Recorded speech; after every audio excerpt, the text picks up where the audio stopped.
kesehatan. Jadi untuk memulai kegiatan kita, baik kiranya kita terlebih dahulu berdoa.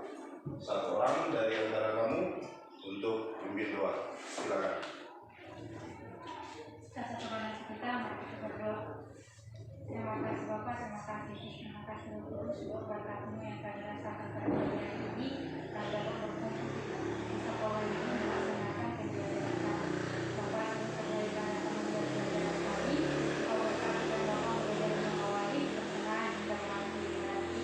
Tuhan Yesus, kepada Bapak Ibu guru kami, Kau berkati, Kau berikan kesehatan, kesabaran dan keteguhan agar bisa mendidik kami anak-anaknya dengan baik. Banyak dosa yang kami perbuat, sengaja ataupun tidak, ampunkan kami Bapa, saksikan kami melalui nama anak Yesus Kristus, kami berdoa dan mengucap syukur.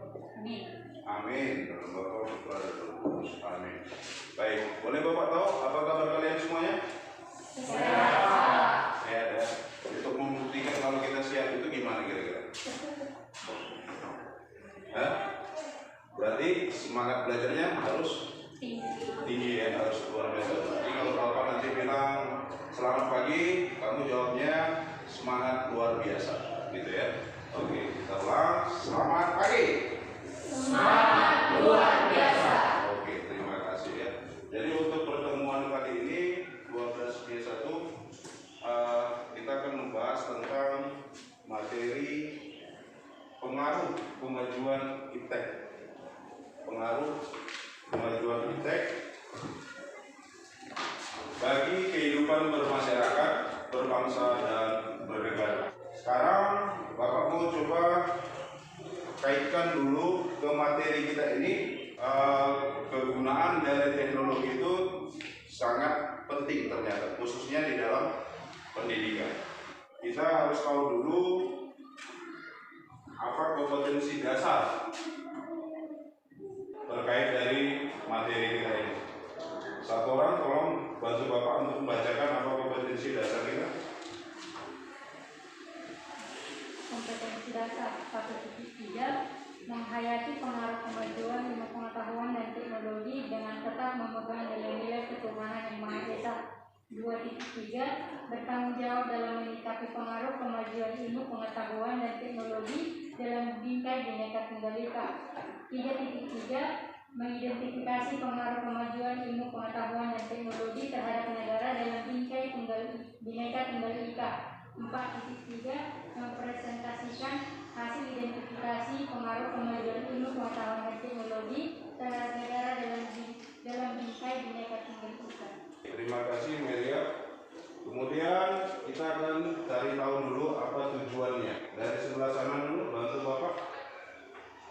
Tujuan pembelajaran 1. Dengan mengenal pertanyaan video serta didik dapat menyikapi pengaruh kemajuan ilmu pengetahuan dan teknologi dengan tetap memegang nilai-nilai ketuhanan yang Maha Esa dengan sungguh-sungguh. Yang kedua, dengan mengamati gambar serta didik dapat bertanggung jawab dalam menyikapi pengaruh kemajuan ilmu pengetahuan dan teknologi dalam bingkai Bhinneka Tunggal Ika dengan benar. Yang ketiga, dengan menerapkan metode diskusi peserta dapat mengidentifikasi pengaruh positif kemajuan ilmu pengetahuan dan teknologi terhadap negara dalam bingkai Bhinneka Tunggal Ika. Yang keempat, dengan berdiskusi peserta dapat menjadikan hasil identifikasi pengaruh positif kemajuan ilmu pengetahuan dan teknologi terhadap negara dalam bingkai Bhinneka Tunggal Ika dengan benar. Terima kasih. Siapa namanya tadi? Francisco. Oke, kita lanjut. Di sini ada gambar-gambar yang harus kita amati dan tentunya terkait dari gambar ini adalah gambar anak yang sedang belajar daring. Tentu muncul pertanyaan, sejauh mana perkembangan teknologi membantumu dalam proses belajar dari rumah di masa pandemi COVID ini? Silakan, Stephanie. Baiklah, saya akan menjawab pertanyaan yang ada di depan. Sejauh mana perkembangan teknologi membantu dalam proses belajar dari rumah di masa pandemi COVID ini? bagi diri saya sendiri, menurut saya jauhnya perkembangan teknologi ini sangat sedikit membantu, bukan banyak namun sedikit. Mengapa saya mengatakan sedikit?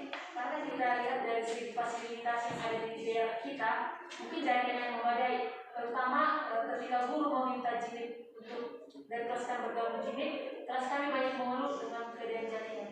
Sekian Pak. Internet atau teknologi ini dapat membantu, hanya saja dalam teknis mungkin pengaruh jaringan di daerah kita belum semaksimal di daerah kota. Yang berikut, ini ada gambar kedua, silakan kamu amati. Ini kira-kira gambar apa ini mereka ini?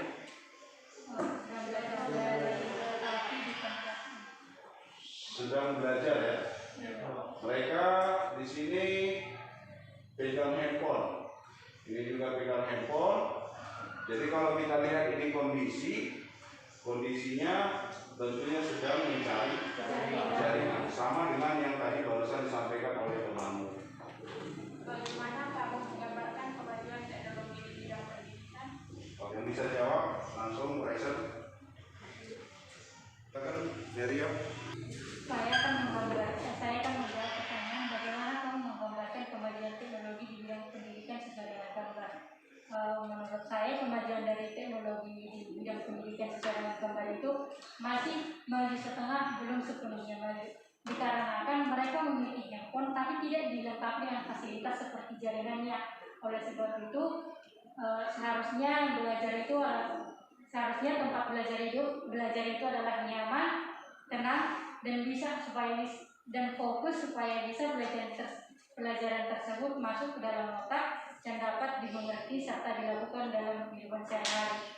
Nah, jika kita belajar di sebuah tempat yang kumuh, kotor, dan kusam, pastinya kita tidak akan fokus, tidak akan merasa nyaman, dan menurut saya kemajuan teknologi di bidang pendidikan belum sepenuhnya maju. Terima kasih buat mereka. Berikan dulu aplaus dulu. Yang berikut, di sini Bapak ingin tampilin video. Saya begini kita bangun dan dengar suara alarm di Facebook. Mulai pikirkan sudah update media sosial dan habis pagi langsung berangkat ke sekolah naik ojek online dan kalau mau jajan tinggal pesan makan, semua lewat HP kita. Tapi pernah sih pikiran kalau di zaman dulu semua teknologi ini belum ada. Terus gimana sih rasanya hidup di zaman sebelum teknologi yang kita kenal ditemukan? Jadi lebih enak mana hidup di zaman sekarang atau tahun 50-an? Pastinya banyak yang jauh lebih enak zaman sekarang. 70 tahun yang lalu jelas belum ada internet, belum ada YouTube, video ini, dan tentunya belum ada smartphone. Tiap pagi bangun ini sengaja mereka, kalau orang kita harus pakai telepon, kita bisa komputer, kalau mau dengerin musik kita harus pakai alat gede ini, buat main piring, nggak alat gede, berangkat pergi mesti jalan kaki, kalau jauh menuju delman, semua sangat ribet. Tapi mereka sekarang bedanya ini, bagaimana bisa semua hal yang ribet ini dimasuki ke hati kita yang kecil? Jadi ceritanya ada revolusi yang dipimpin sama teknologi digital. Itu sebelum revolusi ini, di mana data masih berbentuk analog atau bahkan manual. Buat ngirimnya juga belum canggih banget. Tapi dengan teknologi digital ini pastinya semuanya jadi lebih cepat dan praktis. Tapi bayangin dulu kita nyimpen data-data masih ditulis di kertas dan satu sini bisa nyimpen data sama dengan 19 meter tulisan kertas. Dan akhirnya zaman sekarang kita udah biasa banget memiliki memori 1 tera. Padahal kalau menjadi kertas juga bakalan setinggi gunung Everest yang ditutup 3. Ini karena semua data direkam dan dikirim dalam bentuk kode angka. Dan semakin teknologi terus maju dan maju, semua ujungnya ke satu tempat yang penting banget. Kita. Lucunya internet bikin perkembangan teknologi yang sangat kencang. Dulu buat film kita harus bioskop dan nanti panjang banget belum beli tiket. Sekarang kita tinggal buka HP dan pesen tiket online. Bahkan udah buat film sih ditonton lewat sebelah kanan. Untuk belanja dan bertransaksi kita nggak perlu lagi ke bank buat ambil uang. Di zaman dulu pun seperti itu pakai sistem barter alias gampang transaksi di hari ini. Sekarang ini ibaratnya bank udah masuk HP kita. Dan karena smartphone udah bisa ngelakuin apa aja, banyak juga orang punya lebih dari satu. Saking banyak pengguna HP dan semua smartphone aktif di dunia dijejerin barisannya bakal muterin bumi 10 kali. sungguh sangat baik. Jadi, kalau di sisi teknologi emang zaman sekarang telah dulu bangunan yang terbuat perkembangan harus kesana kemari atau harus tunggu lama, sekarang ada semua dimiliki. Asal jangan sampai kecanduan stalking, sosial media mantap, tiap foto dan seperti biasa. Terima kasih. Dari video yang sudah kamu amati, gimana pendapatmu? Ada yang bisa memberikan masukan? Silakan. Menurut saya dari sisi yang dapat saya dapat dari video ini yaitu tentang kehidupan iptek zaman dulu dengan zaman sekarang. Di mana iptek zaman dulu itu mungkin menggunakan tenaga yang lebih banyak. Seperti ketika kita ingin pergi, kita harus jalan kaki atau harus menggunakan delman. Sementara pada saat zaman sekarang, kita tidak hanya mengetik memesan melalui handphone, misalnya Gojek, Grab, dan lain sebagainya. Mungkin perbedaan dari iptek zaman dulu dengan zaman sekarang lebih sulit atau lebih ribet zaman dulu ketimbang zaman sekarang. Terima kasih Stefani. Yang lain? Silakan. Menurut saya Pak, mengenai analisis saya, perbedaan iptek yang dulu dengan yang sekarang yaitu sudah sangat berbeda jauh atau pisah. Di mana waktu dulu komunikasi yang dipakai masih serba seperti melakukan penyimpanan data di CD atau menuliskan di buku-buku hingga bisa menumpuk sebanyak bisa mencapai device Pak. Padahal sekarang kita hanya menggunakan smartphone, yaitu hanya menyimpan semua data-data atau tidak perlu menulis di berbagai buku. Kita hanya bisa menggunakan smartphone dalam satu smartphone kita bisa menyimpan banyak data. Lalu di saat kita menyimpan uang itu, kalau di zaman dulu kita masih istilahnya memanggil orang yang ingin menyimpan uang kita sendiri. Sedangkan sekarang kita langsung bisa komunikasi melalui internet, bisa masuk langsung istilahnya banknya di Lintong, kita langsung bisa translate dari sini ke Lintong Pak. Sekian Pak. Oke, terima kasih. Tadi namanya Maestro. Baik. Jadi di dalam video diberitahukan kepada kita ternyata pengaruh positif dari teknologi ini sangat banyak. Terkhusus di masa pandemi ini, dalam proses belajar, maka sekolah itu berupaya untuk memberikan pembelajaran bagaimana supaya kamu di masa pandemi ini benar-benar dapat memperoleh ilmu pendidikan tadi, walaupun memang terkendala dengan yang namanya jaringan. Tetapi mau tidak mau, di zaman sekarang tidak ada lagi cerita yang namanya handphone itu tidak lagi kita miliki. Tentu bisa kita bayangkan di setiap rumah tentunya sudah memiliki satu handphone, minimal satu rumah. Tapi pengaruh kendala dari jaringan di daerah kita ini yang membuat susah untuk vCon atau belajar daring. Baik, kita akan masuk ke pembahasan. Di sini pembahasan terkait dengan bagaimana pengaruh iptek yang sedang kita bahas. Nanti kita masing-masing bergantian untuk membacakan apa yang ada di slide. Oke, satu orang silakan bantu dulu, Bapak. Pembahasan. Ilmu pengetahuan adalah usaha sadar untuk menyelidiki, menemukan dan meningkatkan pemahaman manusia dari berbagai segi kenyataan dalam hal manusia. Sedangkan teknologi adalah keseluruhan sarana untuk menyediakan barang-barang yang diperlukan bagi kelangsungan dan kenyamanan hidup manusia. Coba bergantian yang lain, kita kan. Perkembangan iptek di Indonesia. Perkembangan iptek di Indonesia cenderung berkembang dengan kebutuhan sehari-hari dan masih ada pengaruh dari kolonial Belanda. Sebelum abad ke-20, di bidang kelautan nenek moyang kita berhasil membangun perahu layar. Salah satu contohnya adalah perahu pinisi yang tahun 1986 melakukan pelayaran ke kota Vancouver, Kanada untuk membuktikan klaim atas perang tersebut. Oke, baik, kita lanjut. Pada abad ke-20 dan setelahnya, kemudian masuklah ke dunia pendidikan di mana mereka mengadopsi pendidikan zaman kolonial. Pada tanggal 23 Agustus 1967, pemerintah mendirikan Lembaga Ilmu Pengetahuan Indonesia atau LIPI. Pemerintah kemudian mendirikan lembaga-lembaga lainnya yang bertujuan untuk mengembangkan iptek lebih spesifik. Jadi ini gambar menunjukkan hasil karya dari anak bangsa, yaitu siapa? B.J. Habibie. Yang berikut di sini Bapak minta bergantian untuk membacakan apa yang ada di slide. Silakan. Pengaruh positif dan negatif dari kemajuan iptek di beberapa bidang bagi manusia dan negara Indonesia. Bidang ekonomi. Pengaruh positif pertama, pertumbuhan ekonomi yang semakin tinggi di semua daerah atau wilayah negara Kesatuan Republik Indonesia. Kedua, terjadinya industrialisasi di beberapa wilayah yang memiliki sumber daya alam sehingga menciptakan lapangan kerja bagi masyarakat sekitar. Ketiga, produktivitas dunia industri semakin meningkat. 4. Persaingan dalam dunia kerja sehingga para pekerja menuntut untuk selalu menambah skill dan pengetahuan yang dimiliki. 5.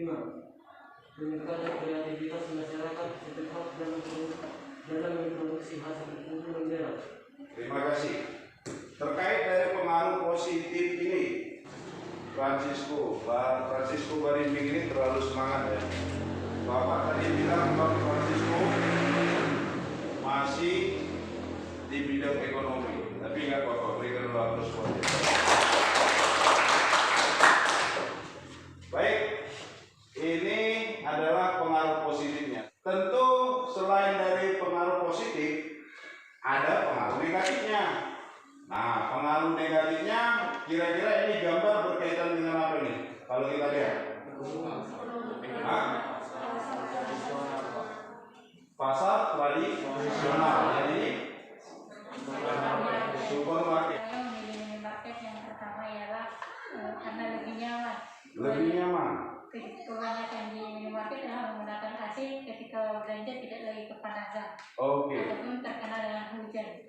Setelah itu banyak kemasan dari minimarket yang dibungkus, yang mengartikan bahwa kemasan atau apa yang akan dibelanjakan di minimarket tersebut lebih higienis. Oke, lebih rapi begitu mungkin maksudnya, lebih rapi, lebih bersih, pelayanannya juga ya lumayan ramah, gitu mungkin maksud sebenarnya.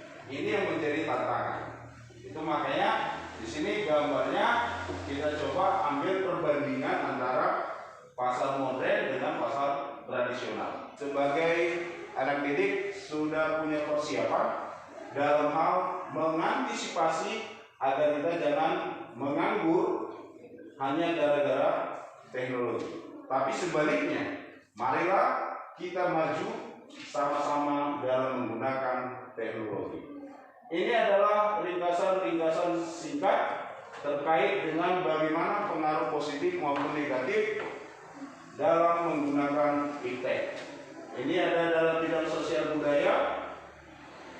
Ya, semoga kamu tidak ada seperti gambar yang di bawah, tapi paling tidak bisa menjadi brand ambassador seperti mereka yang di atas. Ini dalam bidang pendidikan, sengaja Bapak ambil, tentu kita perhatikan gambar di atas. Guru sedang zoom dengan anak-anaknya. Negatifnya tentunya seumuranmu sangat mudah terpengaruh dengan yang namanya gadget. Oke, apa di sini katanya efek buruknya? Coba sama-sama.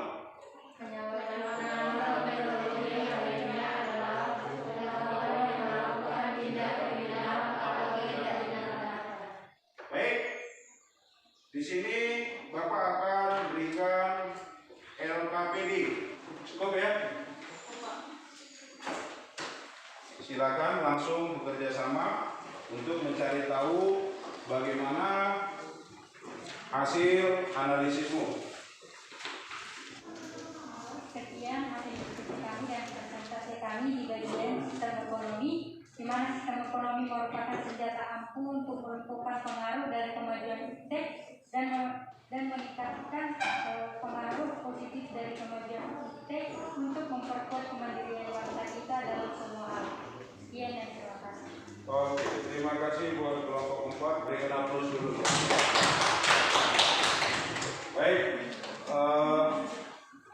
kelompok 4 silakan duduk.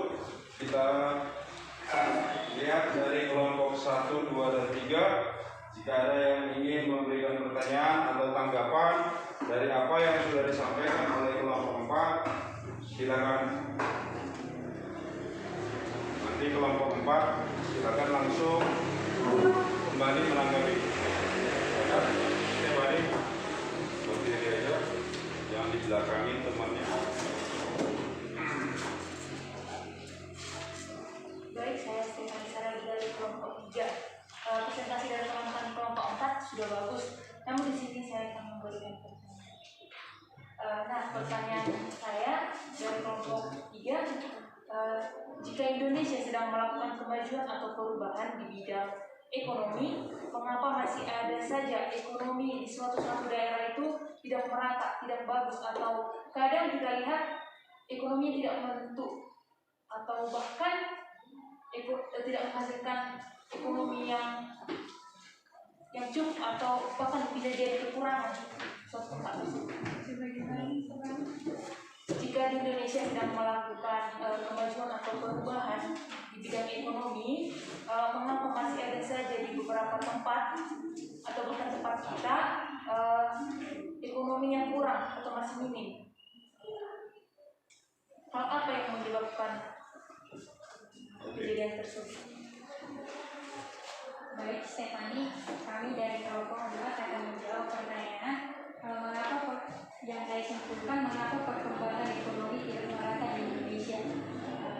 Jawaban saya adalah perkembangan ekonomi di negara kita belum dapat merata karena disebabkan oleh dampak dari sumber daya manusia itu sendiri dan pembangunan yang belum merata di negara kita ini. Dan semoga kelak pemerintah dan masyarakat dapat bekerja sama dengan baik agar pembangunan dan perkembangan ekonomi Indonesia dapat berjalan dengan baik dan merata. Sekian, Stefani akan membahas. Terima kasih. Oke, berikan aplaus buat. Kita lanjut kelompok 3.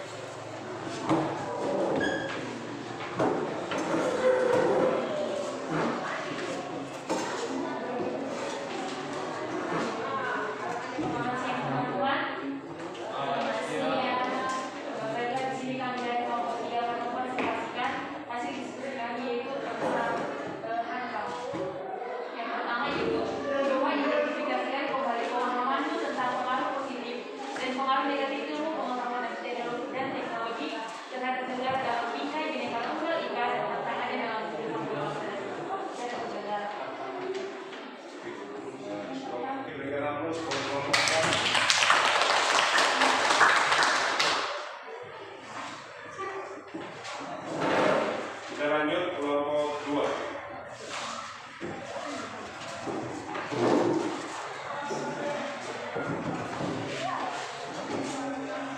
Selamat siang teman-teman. Selamat siang. Di sini kami akan mempresentasikan hasil diskusi kami, yaitu mengenai hasil kerja daripada iptek dalam bidang sosial budaya. Dengan lainnya yaitu melalui media elektronik kita dapat terjebak dalam menemukan informasi baik dari dalam negeri maupun luar negeri secara cepat, dan juga melalui media elektronik atau media massa kita dapat berkomunikasi tanpa harus terhalang oleh jalan tertentu. Berikan aplaus. Terkait dari hasil pembelajaran kita di siang hari ini, silakan kamu berikan masukan, tanggapan terkait dari hasil diskusi kita. Siapa yang bisa? Silakan, Stefani.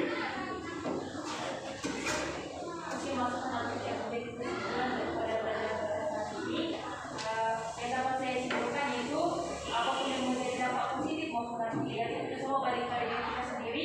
Bagaimana kita menghadapinya, bagaimana kita meresponnya, itu tergantung pada diri kita sendiri. Kiranya dampak positif itu dapat yang menjadi kita lakukan dan dampak negatif itu menjadi tantangan dalam hidup kita dan tidak dapat kita ya.